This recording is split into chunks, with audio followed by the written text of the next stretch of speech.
di jantung hutan Kalimantan yang lebat. Di tempat yang bahkan cahaya matahari enggan menembus dedaunan, terdapat sebuah pohon tua yang menjulang tinggi ke langit.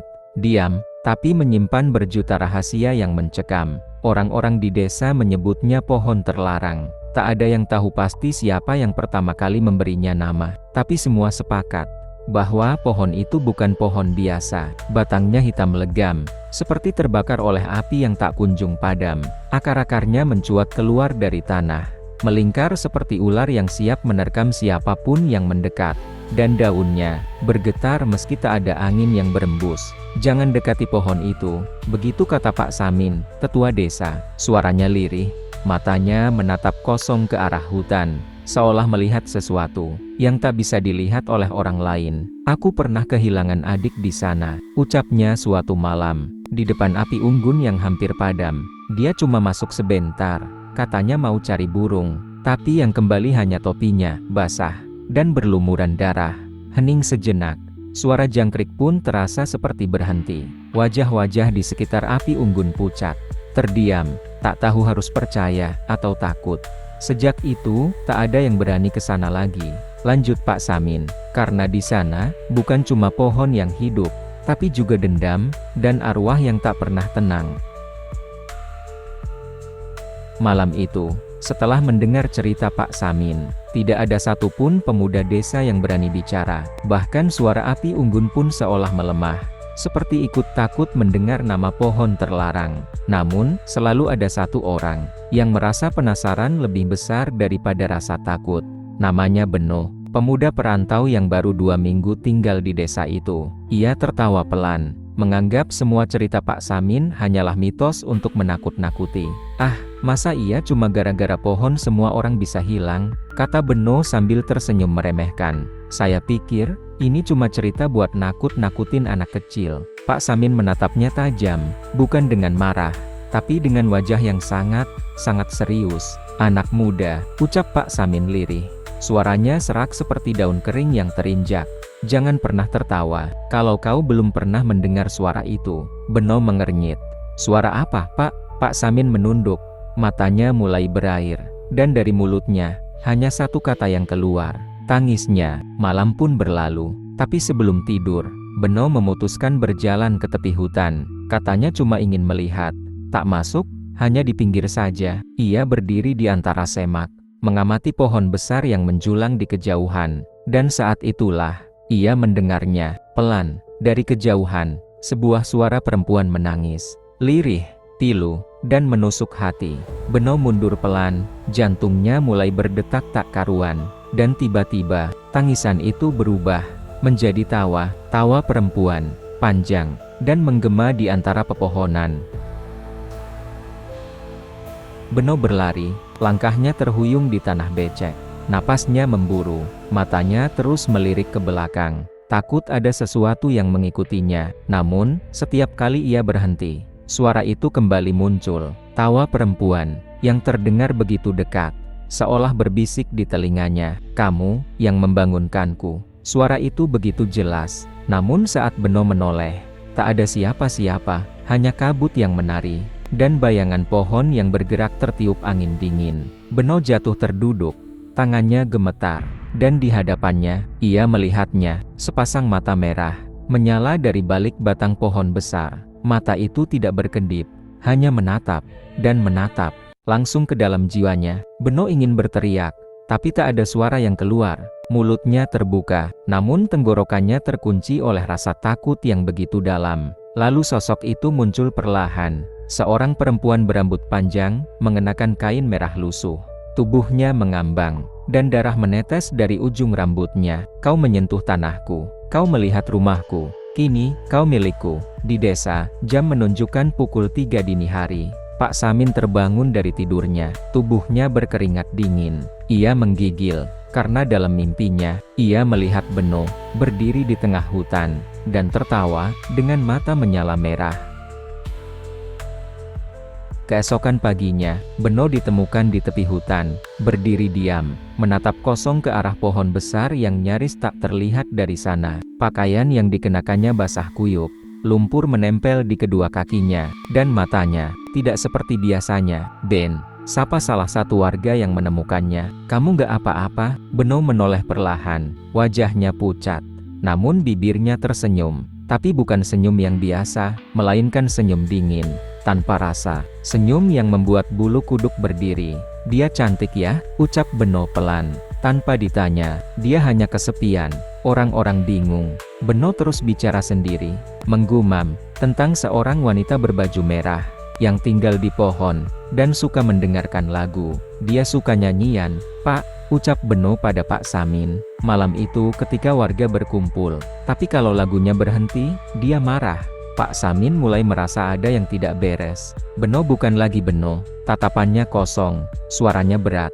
Dan setiap malam, ia duduk sendiri menghadap hutan, menyanyikan lagu yang sama, berulang-ulang. Layang-layang terbang tinggi, angin malam bawa nyanyi, "Jangan tangis, jangan lari, aku temanmu, sampai mati." Malam ketiga, ibu pemilik rumah tempat Beno tinggal mendengar sesuatu yang membuat darahnya membeku.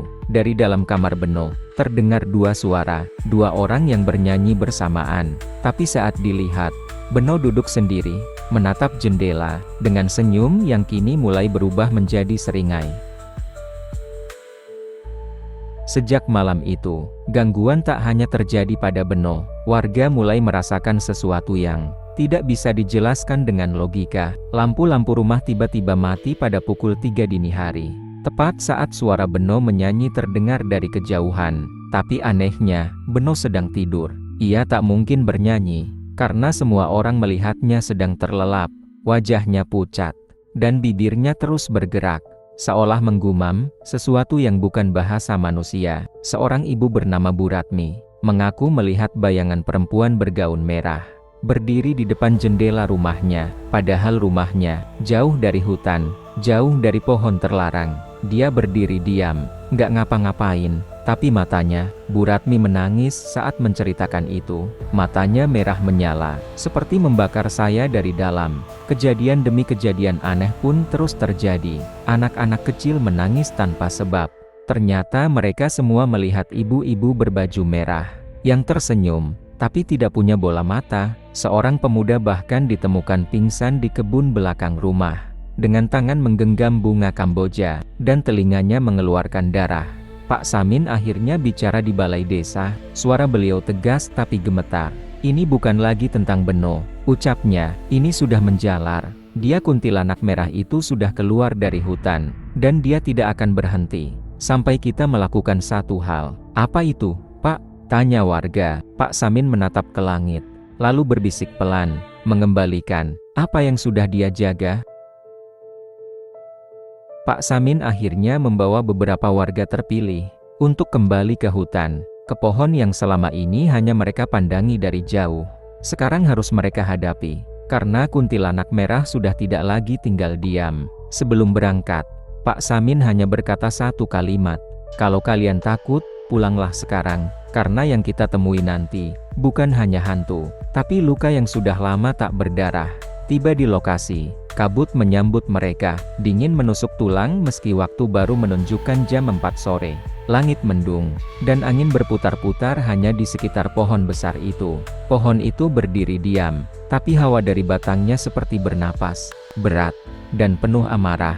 Pak Samin menggali di sekitar akar, dengan tangan gemetar. Ia mengorek tanah merah yang mengeras seperti batu. Warga menatapnya bingung, hingga cangkul Pak Samin membentur sesuatu. Ini dia, mereka membuka tanah yang menutupi benda itu, dan menemukan tulang belulang manusia, dengan sisa kain merah, yang sudah hancur, tapi masih menyimpan aroma anyir yang menusuk hidung. Salah satu warga, Tono, langsung terduduk. "Ya Tuhan, jadi benar. Pohon ini, tempat dikuburnya." Pak Samin mengangguk pelan. "Dia, perempuan yang dibakar hidup-hidup oleh warga kolonial dulu. Katanya penyihir, padahal cuma dukun bayi. Dibakar karena tak mau memberikan tanahnya. Tanah yang kita injak ini." Tiba-tiba, angin berhenti, suara hutan lenyap, dan dari pohon itu, terdengar suara jeritan perempuan, panjang, dan memilukan, seolah roh yang tersiksa selama puluhan tahun, baru saja terbangun. Setelah penemuan tulang belulang itu, desa menjadi semakin sunyi, bukan karena damai, tapi karena semua orang mulai berbisik tentang kemarahan, dan kutukan yang mungkin telah dibangunkan. Pak Samin tahu, arwah itu tidak akan tenang hanya karena makamnya ditemukan. Tidak semudah itu. Kita harus minta maaf.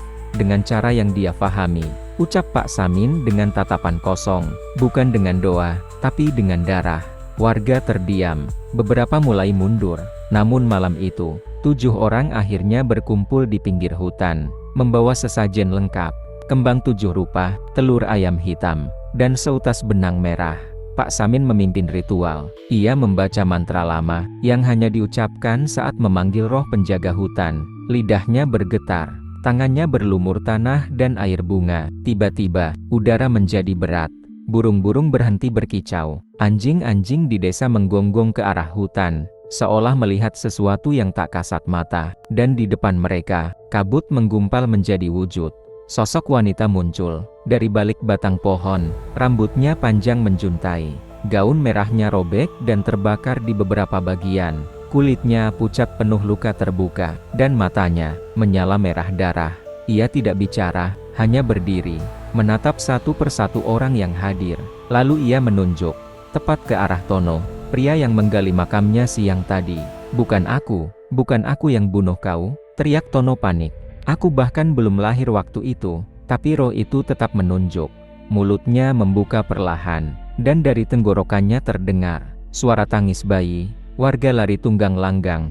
Tono jatuh, dan ketika ia bangkit, tidak ada siapapun di sekitarnya. Hanya suara itu menggema di telinganya. Kau warisi darah mereka, kau akan menanggung kutukannya.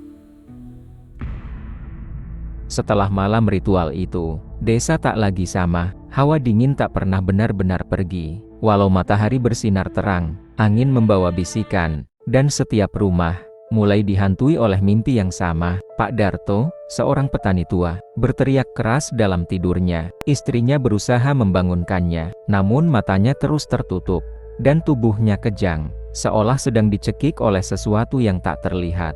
Setelah sadar, ia hanya berkata, "Aku melihatnya. Dia duduk di atas pohon dan memanggil namaku dengan suara anakku yang sudah meninggal." Malam berikutnya, anak-anak kecil mulai berjalan dalam tidur, melangkah pelan keluar rumah menuju hutan. Mata mereka kosong, bibir mereka menggumam lagu aneh, lagu yang belum pernah diajarkan siapapun. Layang-layang terbang tinggi, angin malam bawa nyanyi, "Jangan tangis, jangan lari. Aku temanmu, sampai mati." Di tempat lain, Tono yang ditunjuk oleh arwah saat ritual, mengalami pendarahan dari telinga setiap kali malam tiba. Matanya bengkak. Ia bicara sendiri, dan menulis simbol aneh di dinding rumahnya. Pak Samin datang menjenguk, tapi saat membuka pintu rumah Tono, ia menemukan dinding penuh coretan darah. "Aku kembali, aku belum diadili, aku mau anak-anak kalian." Warga mulai ketakutan. Orang-orang tua membaca doa setiap malam, namun tetap saja, setiap malam, mereka semua melihat hal yang sama. Seorang perempuan bergaun merah, berdiri di ujung jalan desa, menggendong bayi, dan menatap, tanpa berkedip. Malam itu, Pak Samin duduk sendirian di beranda rumahnya. Angin berhembus pelan, membawa bau kemenyan dan anyir darah, yang hanya bisa dirasakan oleh mereka yang tahu. Ia menggenggam sebilah keris tua, kepalanya tertunduk, dan di matanya mengalir air yang tak pernah ditunjukkan pada siapapun sebelumnya. "Sudah waktunya," gumamnya pelan. Tiba-tiba, seseorang berdiri di belakangnya. "Pak," suara lembut seorang gadis, anak muda desa yang mulai curiga. "Apa semua ini ada hubungannya dengan masa lalu Bapak?" Pak Samin menutup matanya, menahan napas dalam. Lalu ia mulai bicara. 70 tahun lalu, waktu aku masih kecil, aku melihatnya dibakar hidup-hidup." Suara Pak Samin mulai bergetar. Perempuan itu bukan penyihir. Dia hanya seorang dukun bayi, yang menolak menyerahkan tanahnya pada Tuan Belanda. "Bapakku adalah salah satu orang yang ikut menyiramkan minyak ke tubuhnya." Anak muda itu terdiam, matanya membelalak. "Jadi, Bapak saksi mata?" Pak Samin menggeleng. "Bukan hanya saksi, aku ikut melempar batu ke tubuhnya, karena disuruh.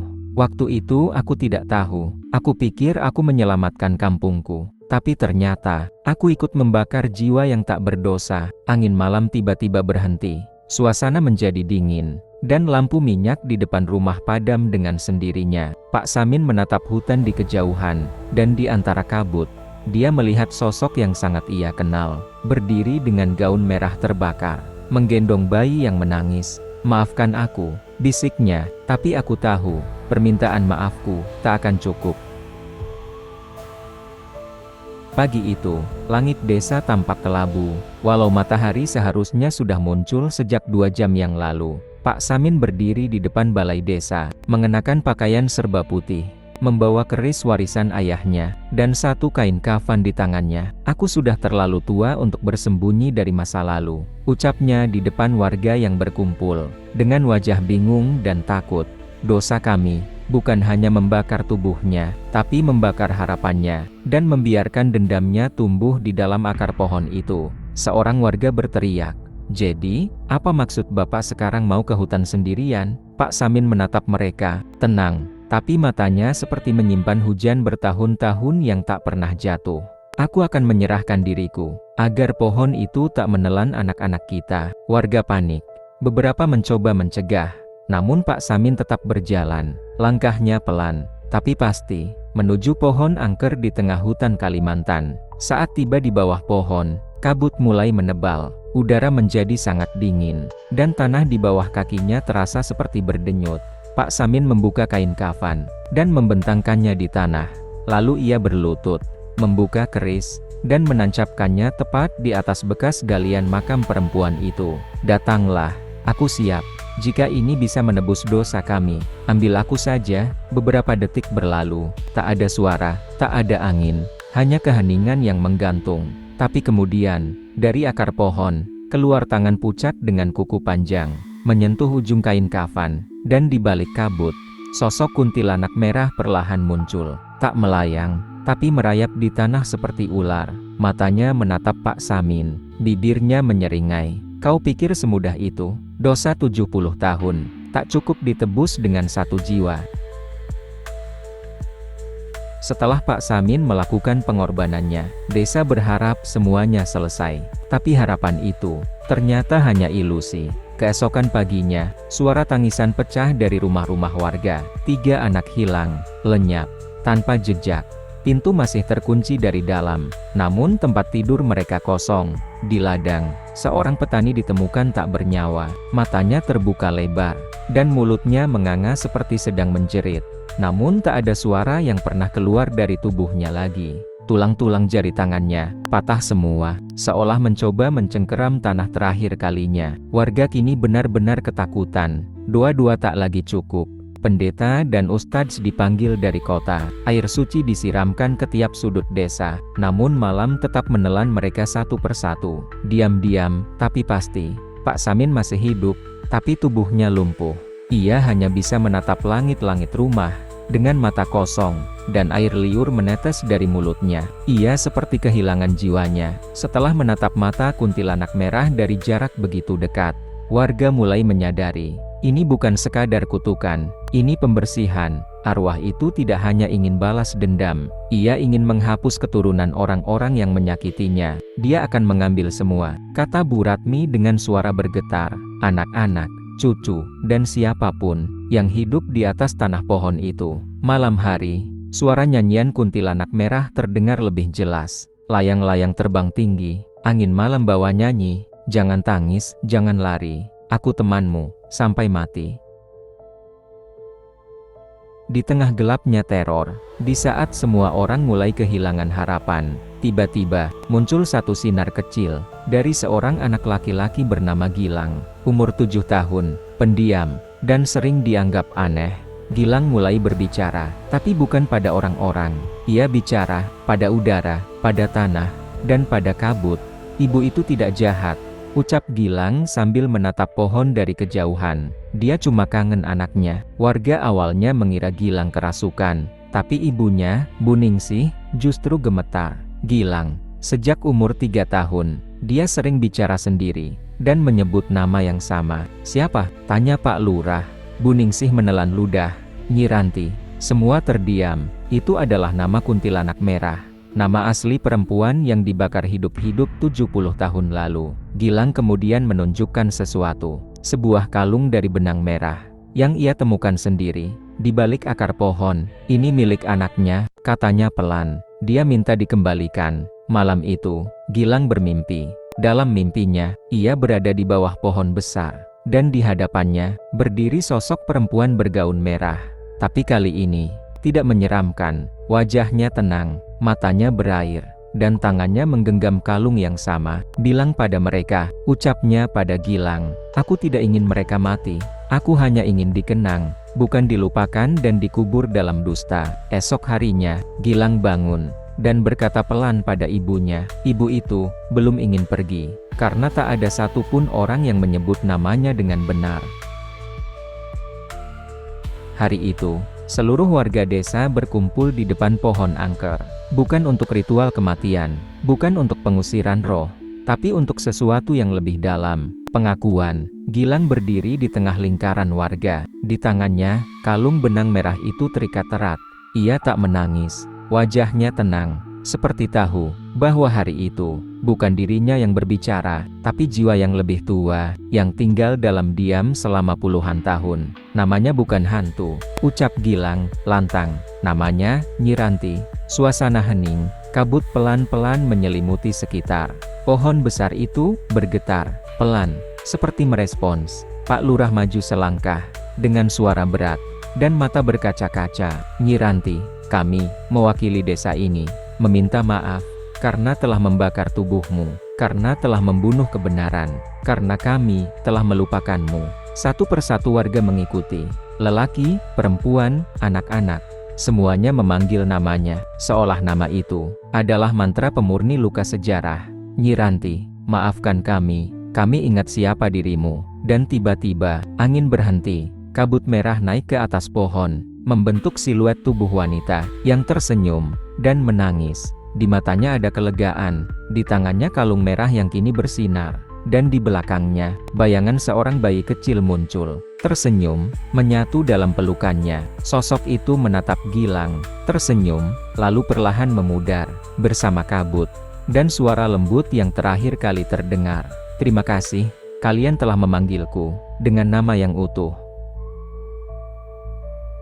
Saat kabut merah memudar, dan sosok Nyi Ranti telah benar-benar hilang dari pandangan, desa terasa hening, seperti menarik napas lega setelah puluhan tahun dicekam teror. Namun, di balik keheningan itu, ada sesuatu yang belum pergi. Malam kembali turun, Gilang bermimpi lagi. Tapi kali ini, bukan Nyi Ranti yang muncul, melainkan sosok lelaki tua, berpakaian seragam kolonial, matanya dingin, dan di tangannya, cambuk berlumur darah. Anak kecil bodoh. Kau pikir hanya dia yang terikat di sana? Tanah ini menyimpan lebih dari sekadar duka. Aku juga dikubur di bawah akar itu. Gilang terbangun dengan tubuh menggigil. Tangannya gemetar, dan dari telinganya mengalir darah tipis. Esok paginya, desa kembali terguncang.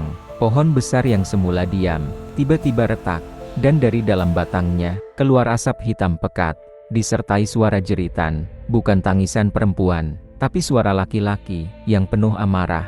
Pak Samin, yang belum bisa bicara sejak kejadian ritual, tiba-tiba duduk tegak di ranjangnya, matanya membelalak, dan ia berteriak, Tuan Van der Wijk, itu dia yang membakar Ranti.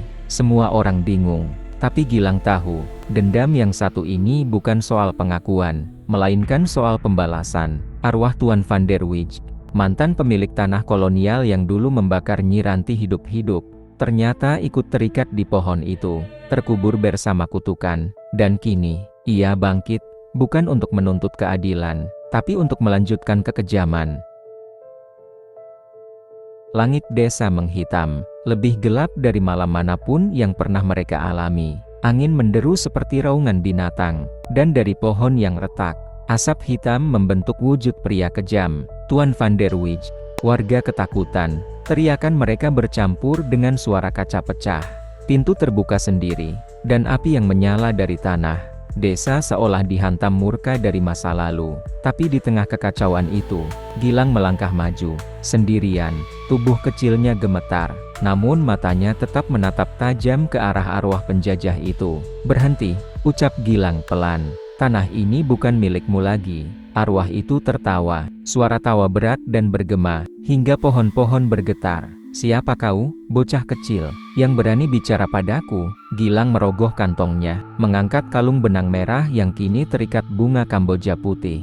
Bunga kesukaan Nyi Ranti. Aku pewaris luka ini, tapi juga pembawa damainya. Nyi Ranti sudah memaafkan, tapi kau tak punya siapapun untuk memaafkanmu. Langit bergemuruh, dan dari arah hutan, kabut merah kembali muncul. Nyi Ranti muncul sekali lagi, tapi kali ini bukan untuk menuntut, melainkan untuk menjemput. Ia berdiri di antara Gilang dan Van der Wijk. Matanya memancarkan cahaya lembut, tapi tegas. Sudah cukup, ucapnya, kau membunuhku, dan kini waktumu berakhir. Dengan gerakan pelan, Nyi Ranti merentangkan tangan, dan memeluk sosok arwah pria itu. Dan dalam sekejap, keduanya terbakar menjadi cahaya, dan lenyap. Suara hutan kembali normal, angin berhenti, langit perlahan terang. Gilang jatuh pingsan, namun senyum tipis tampak di wajahnya. Untuk pertama kalinya, pohon itu diam, dan desa kembali tenang. Namun, dalam bisikan angin terakhir malam itu, terdengar suara samar. Dosa sejarah mungkin bisa dimaafkan, tapi tidak akan pernah dilupakan.